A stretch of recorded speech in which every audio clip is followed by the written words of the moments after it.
Hey everyone, it's Britt and I'm here in this my review for Deadpool and Wolverine, the new film directed by Sean Levy, and starring Ryan Reynolds and also Hugh Jackman in the lead roles. Now, I will preface by saying that I'm not really a big Marvel fan. The last Marvel movie that I really loved was probably Spider-Man No Way Home, and the only reason why is because I got to see all three Spider-Men in the same film together. I got to see all the Spider-Man villains all together in one film. And after that movie, I kind of feel like Marvel has been a little bit shaky.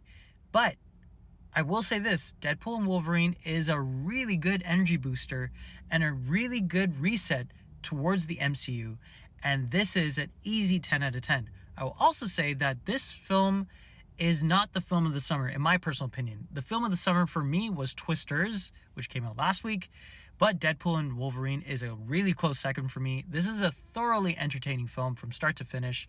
It is very meta. I love the fact that Marvel has given carte blanche towards this film, because usually a third film in a franchise usually is not that great.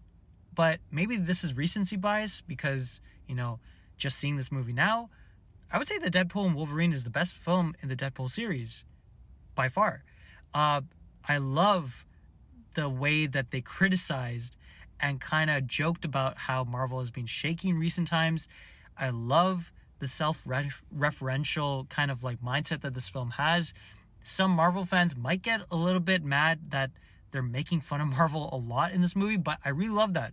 I really love the fact that they're pointing out the faults and pointing out the flaws that this franchise has had in the last couple of years. And Deadpool and Wolverine amplifies everything to 110 in terms of entertainment, in terms of trying to make you gasp and awe at whatever you're seeing on screen. It's a really funny movie. It's a really entertaining film. And as a big fan of Logan, I was really questioning why was Hugh Jackman coming back to do this iconic role. And the explanation and the reasoning was hilarious and, kind of thoughtful in a way too. And I thought, okay, I'll give it a pass, even though I think that Logan's ending is one of the greatest endings in cinematic history, in my personal opinion, and that film is one of the best films of the last decade or so. I like the fact that Hugh Jackman came back to do one more performance as Logan in this film.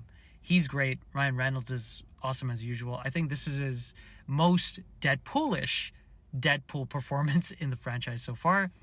And yeah, I just love the fact that Marvel has allowed them to do a hard R-rated film. This is very violent, very crass in terms of the language. And I know a lot of people were thinking about like Doctor Strange, Multiverse of Madness as being that movie where after No Way Home, it was going to be a massive amount of cameos and it was going to be this like huge spectacle. All those expectations that you had for that film should be satisfied and then some with this movie. When you see the cameos in this movie, and I won't say who appears and why are they appearing for whatever reason in this film, but when you see these cameos, you'll be very satisfied and you will laugh and you will be like really happy to see certain characters coming back and showing themselves through this film. It is a very self-referential film, and if you're not a Marvel fan or if you're not a fan of films that like try to self-critique themselves, you might not like this because it is a little bit critical of how the MCU has gone about trying to make like almost like a curriculum for people to follow. But if you're in for a film that's trying to entertain you, this will thoroughly entertain you from start to finish. It has a really good catalog of songs within the film. It is very violent, very action-packed, very hilarious, and just a good old time.